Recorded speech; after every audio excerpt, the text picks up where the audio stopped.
नमस्कार दोस्तों।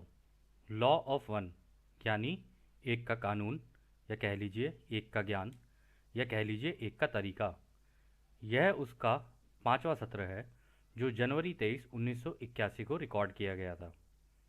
दोहराया जाता है कि इस किताब में दी गई सभी सूचनाएं और जानकारियां या तो आप जान सकते हैं, मान सकते हैं, या नज़रअंदाज कर सकते हैं, या सिरे से खारिज कर सकते हैं, क्योंकि यह आपकी फ्री विल है जो आपको अनंत रचयिता द्वारा दी गई है। आइए दोस्तों, इसमें आगे बढ़ते हैं। तो इस सत्र की शुरुआत में दोबारा रा कहते हैं, हम रा हैं, हम तुम्हारा अनंत रचयिता के प्रेम और रोशनी में स्वागत करते हैं। अब हम बात करने के लिए तैयार हैं। तो डॉन पहला सवाल करते हैं कि पिछली बार जब हमारी बात हुई थी तो हम बात कर रहे थे कि ये इलाज की प्रक्रिया कैसे की जाती है। ये मेरा सोचना है कि इस काम को करने के लिए पहले अपने आप को पवित्र करना होता है, कुछ तौर तरीकों से और उनका इस्तेमाल करके। और जिस व्यक्ति के लिए काम, या कह लो जो मरीज़ है, उसके दिमाग की सोच में भी इन्हीं तौर तरीकों का इस्तेमाल करके कुछ बदलाव करने की ज़रूरत होती है और कुछ अभ्यासों की ज़रूरत होती है। क्या मैं सही कह रहा हूँ? तो रा कहते हैं, हालांकि तुम जो सोच रहे हो वो सही है, परंतु तुम्हारे शब्दों का चयन ठीक नहीं है। जो इलाज करता है वो तो केवल एक माध्यम मात्र है, जैसे कि यहाँ कारला माध्यम है और हम उसके मुंह से बात कर रहे हैं। इस तरह से इलाज करना भी बिल्कुल ऐसा ही है जैसे हम और आप मिलकर कर रहे हैं। इसके लिए जिसका इलाज हो रहा है उसकी सोच भी उस परम रचयिता की सोच की तरफ झुकी होनी चाहिए। तो अगला सवाल डॉन करते हैं, हमने निर्णय लिया है कि यदि आपको ठीक लगे तो हम इसको अपना सम्मान और कर्तव्य समझकर सीखना और सिखाना चाहेंगे। क्या आप हमें बता सकते हैं कि हमारा सबसे पहला कदम क्या होना चाहिए इस तरीके से इलाज करने वाला बनने के लिए? तो रा इसका जवाब देते हैं, इसको करने के 3 चरणों में से पहला चरण है, सबसे पहले दिमाग को सीखना और सिखाना है कि उस अनंत रचयिता की अनंत बुद्धिमानिता को कैसे संपर्क करें। इसके लिए सबसे पहले ध्यान अवस्था में अपने अंदर जाकर शांति को खोजो और देखो। दिमाग एक दरवाजे की तरह खुलना बहुत ज़रूरी है। इसकी चाबी है शांति। इस दरवाजे के अंदर तुम्हें चरणबद्ध तरीके से, जिसको तुम जगह या भूगोल भी कह सकते हो, उसके आकार या ज्योमेट्री दिखेंगी जो आपस में जुड़ी हुई होती हैं, जैसे कि उनका आपसी रिश्ता हो। तो दोस्तों, यहाँ पर जो पहली चीज़ रा ने बोली है वो ये बोली है कि इसके लिए एक तो ध्यान अवस्था में जाकर अपने दिमाग को एकदम शांति की अवस्था में लाना होता है। ये सबसे पहली चाबी है इसको करने की, शांति, पीस। और दूसरा उन्होंने ये बोला है कि जब तुम इस शांति के अंदर चले जाओ तो धीरे धीरे धीरे धीरे, उन्होंने कहा ना चरणबद्ध तरीके से, यानी धीरे धीरे आगे चलो और देखते रहो। चाहे कोई भी एक चीज़ हो उसके ऊपर अपना पूरा ध्यान केंद्र कर लो और उसके अंदर घुसते चले जाओ, जाते जाओ जाते जाओ जाते जाओ। तुम्हें उसके अंदर ना अलग अलग आकार, अलग अलग ज्योमेट्रिकल शेप्स दिखनी शुरू हो जाएंगी। जैसे कि अभी हमने पिछले सत्र में देखा कि उन्होंने उसी पिरामिड के अंदर 4 ट्राइंगल थे। तो इसी तरीके से जब भी आप किसी चीज़ के अंदर जाओगे ना, तो उसके अंदर घुसते घुसते घुसते घुसते आपको उसके अंदर की ज्योमेट्री और उसके अंदर का आकार दिखने लग जाएगा। तो आगे रहा कहते हैं, इसमें निपुणता हासिल करने के लिए ये ज़रूरी है कि दिमागी अनुशासन हो और सबसे पहले अपने आप को जाना जाए। जिस घनत्वता में तुम रह रहे हो उसके विभाजनों को समझा जाए। जहाँ पर भी तुम्हें अपने दिमाग में शांति दिखे तो जानबूझकर उसके विपरीत अशांति को भी देखो या ढूंढो। फिर ठीक इसका उल्टा करो। जहाँ अशांति दिखे वहाँ शांति को देखो, जहाँ शांति दिखे वहाँ अशांति को देखो। हर किसी के दिमाग में ये दोनों चीज़ें मौजूद हैं, बस उसे ढूंढना होता है। सबसे पहला अनुशासन अपने दिमाग में ये बनाना होता है कि क्या पसंद है और क्या नापसंद है। अपने ही दिमाग में क्या अच्छा है और क्या बुरा है उसका संतुलन बनाना होता है। अपने ही दिमाग में सब कुछ होता है, इसलिए तुम्हें खुद उस संपूर्णता को खोजना होता है। दूसरा अनुशासन अपने दिमाग में ये बनाना होता है कि इस संपूर्णता को जानकर मानना होता है। एक विभाजित सोच के व्यक्ति के लिए इतना आसान नहीं है कि वो शारीरिक चेतना में रहकर कुछ चुन सके, क्योंकि पहले ही रुकावटें और उलझनों से उसका दिमाग अच्छे से विभाजित होता है। इस इस जानकर मानने की प्रक्रिया को करने से निर्णय लेने आसान हो जाते हैं, क्योंकि विभाजन का भी अच्छे से ज्ञान होता चला जाता है। तीसरा अनुशासन या अभ्यास है सबसे पहले वाले को दोहराना, पर अपने अंदर नहीं, दूसरों के अंदर इसको ढूंढना है जिससे वो मिलता जुलता है। हर किसी में ये संपूर्णता होती ही होती है, इसलिए हर संतुलन को समझना ज़रूरी है। जब भी तुम्हें शांति दिखे तो ये तुम्हारी जिम्मेदारी है कि ये जानो कि इसमें अशांति किधर है, और जब भी अशांति दिखे तो उसमें शांति ढूंढो। हम इसको एक साधारण उदाहरण की तरह इस्तेमाल करते हैं। अपने ही दिमाग में काफ़ी पहलू या पक्ष और विपक्ष होते हैं, इसलिए अपने अंदर के विभाजनों और दूसरों के अंदर के विभाजनों को समझना ज़रूरी होता है। इसके बाद दूसरों के विभाजनों को जानकर आगे बढ़ना होता है।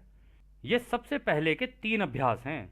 इसके बाद का चरण या अभ्यास होता है कि पहले के 3 अभ्यासों का इस्तेमाल करके दूसरी जगह रूप, आकार और विचार के लोगों को देखना, और फिर दूसरों को देखकर सबको देखना, और फिर रचयिता के दिमाग या पूरे ब्रह्मांड के दिमाग को देखना। तो दोस्तों, यहाँ पर जो इन्होंने बात बोली है ना, ये जो तीनों प्रैक्टिस बताई हैं कि अपने दिमाग में हमेशा जब भी ध्यान अवस्था में जाओ, आपने सुना होगा कि भाई ध्यान को एकदम शून्य कर दो, परंतु ऐसा होता नहीं है। ज़्यादातर ऐसा होता है कि जब भी कोई ध्यान लगा रहा होता है ना, तो दिमाग में कहीं कुछ चल रहा होगा, कहीं कुछ चल रहा होगा, कहीं कुछ चल रहा होगा। तो आपके दिमाग में जो जो चीज़ें आती जा रही हैं ना, उसका आपके दिमाग में अगर कोई अच्छी चीज़ आ रही है तो उसका उल्टा सोचो, कोई उल्टी चीज़ आ रही है तो उसका सीधा सोचो। तो ऐसे करते करते करते करते होता क्या है कि दिमाग का ना एक संतुलन बनना शुरू होता है, और धीरे धीरे ये अभ्यास करते करते ना एक आम मतलब स्थिति में भी, जैसे आप बाहर निकलोगे, लोगों से मिलोगे और किसी से बात करोगे, किसी से कुछ, तो आपका दिमाग ना खुद ही संतुलन बनाना शुरू कर देता है कि ये सामने वाला भी मैं ही हूँ, ये जो बोल रहा है इसकी बात जो है, इसकी बात में कहाँ कहाँ विभाजन है, और जो विभाजन है तो उसका उल्टा क्या है। तभी तो आप किसी से बात कर पाओगे ना ढंग से, या सामने वाले को समझ पाओगे। अदरवाइज तो आप ये करते रहोगे कि हाँ भाई जो मुझे पता था बस वो मुझे पता है। पता नहीं करना है, जानना है, मानना नहीं है। यहीं पे वो ये कह रहे हैं कि जब तुम ऐसे ऐसे करते चले जाओगे ना, तो होगा क्या कि धीरे धीरे धीरे धीरे तुम सब लोगों का दिमाग समझना शुरू कर दोगे, और जैसे ही तुम्हें सब लोगों का दिमाग समझना शुरू आने लग जाएगा, तुम्हें धीरे धीरे पता चलेगा कि रचयिता ने कितना बढ़िया संतुलन बना रखा है। कि हाँ, ये जो भी चीज़ें हैं, कि जैसे राह ने कहा कि सारी चीज़ें सोच में बनी हुई है रचयिता की। ये हमको लगता है ये जितनी भी चीज़ें असली हैं, अभी आपको पता चलेगा कि ये चीज़ें क्या है बेसिकली, जो जो भी आपको दिख रहा है पांचों इंद्रियों से। तो वो कह रहे हैं कि यहाँ पे संतुलन ढूंढो, तो तुम्हें समझ में आएगा कि रचयिता का संतुलन क्या है, और तुम भी समझ पाओगे कि रचयिता का दिमाग क्या है, कि वो इतना इंटेलिजेंट, इतना बुद्धिमान कैसे है। तो खैर आगे चलते हैं। तो वो कहते हैं दूसरा हिस्सा इस सीखने सिखाने का ये है कि अपने शरीर को अच्छे से समझना। इसमें अपने दिमाग का इस्तेमाल करके ये जानना होता है कि मेरी भावनाओं और झुकावों की वजह से मेरा शरीर कैसे प्रभावित हो रहा है। अपने शरीर की स्थिरता को पहचानना और उसे जानकर मानना भी ज़रूरी है। ध्यान अवस्था में अपने शारीरिक और रासायनिक हिस्सों को देखना भी इसी का हिस्सा है। तो यहाँ पर राय ये कह रहे हैं कि जब आप ये कर रहे होते हो ना, तो आपको मान लो अगर आपको कोई अच्छी फीलिंग आ रही है तो आपको पता चलेगा ओहो मेरे दिल के अंदर जा रही है ये। जब भी कोई बुरी सी फीलिंग आ रही होगी आपको ऐसा लगता है कि यार दिल में नहीं, ये दिमाग की तरफ जा रही है। और जब डर आ रहा होगा तो आपको पता चलेगा कि आपका पेट है ना, पेट, उसके आसपास आपको एहसास हो रहा है डर का। तो हर चीज़ की, हर भावना का ना आपके शरीर के अंदर, हमारे शरीर के अंदर एक जगह होती है। तो किस जगह पे वो चीज़ चल रही है ना, उसको जानना होता है कि ओ अच्छा, मुझे प्रेम का एहसास हुआ तो दिल में हुआ। ओहो, ये जो सामने चीज़ें चल रही हैं, टीवी पे देख रहे हैं, ये सारी चीज़ें ये मेरे दिमाग के अंदर चल रही हैं। क्योंकि इससे इवन आपने कभी कभी देखा होगा, टीवी भी देखते देखते कोई अच्छा सा सीन आ गया प्रेम भरा, तो आहा दिल को बड़ी शांति सी मिलती है। अगर आपने देखा कि ओहो लड़ाई मार धाड़ हो रही, तो आपके अंदर भी ना, दिमाग आपके अंदर एक हलचल सी मचनी शुरू होगी। वो हलचल वास्तविकता में दिल में नहीं, दिमाग के अंदर हो रही होती है बहुत तेजी से। तो यहीं पे उन्होंने यही बताया था। फिर वो आगे कहते हैं, ये जो शरीर है ये दिमाग का बनाया हुआ प्राणी है। इसके अपने झुकाव होते हैं। अपने जैविक शरीर के झुकाव को समझकर इसका उल्टा भी समझना होता है, और अंत में इसको जानकर ही मानना होता है, और अपने आप को स्थिर बनाना होता है बिना किसी भेदभाव के। तो यहाँ पे वो कह रहे हैं कि जब तुम्हें ये पता चल जाएगा ना कि मान लो तुम्हें डर लग रहा है, पेट की तरफ जा रही है चीज़ें, अचानक से अपना एकदम सोच चेंज कर दो, प्रेम भरी सी सोच ले आओ, तो एकदम से वो डर जो है ना नीचे से ऊपर चल के एकदम से तुम्हारे दिल की तरफ आ जाएगा। दिल की तरफ आएगा, वो एकदम शांत होना शुरू होगा। तुम्हें गुस्सा आ रहा है किसी की तरफ, तो गुस्सा कहाँ आ रहा होता है? गुस्सा जब भी किसी को आता है ना, तो आप उसका देखना, उसका चेहरा लाल होना शुरू होता है।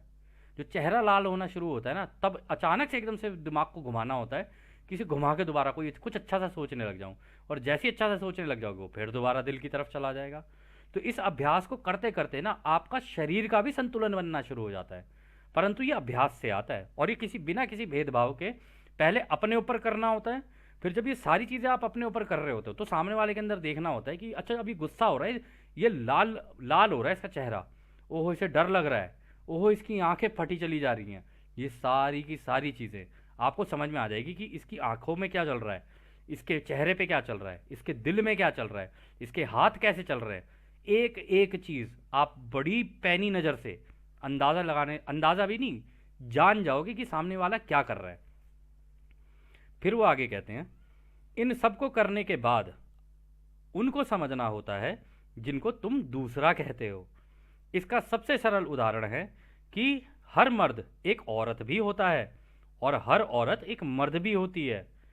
इनके बीच के विभाजन को भी समझना होता है, और इन दोनों के बीच की स्थिरता को जानकर और मानकर आगे बढ़ना होता है।